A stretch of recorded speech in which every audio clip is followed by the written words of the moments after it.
Order na agad tayo ng bulalo. Nagpa-advance order tayo habang hinihintay natin sila mami. Tapos sisig. Tara. Pero ayun, ganda ng landscape oh. Di ba may mga bahay pa? Oh.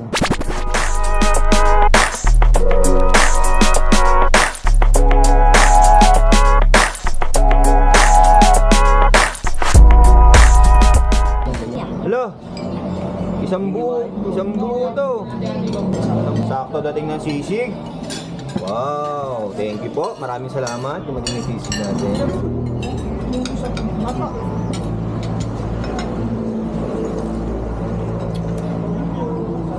Positive.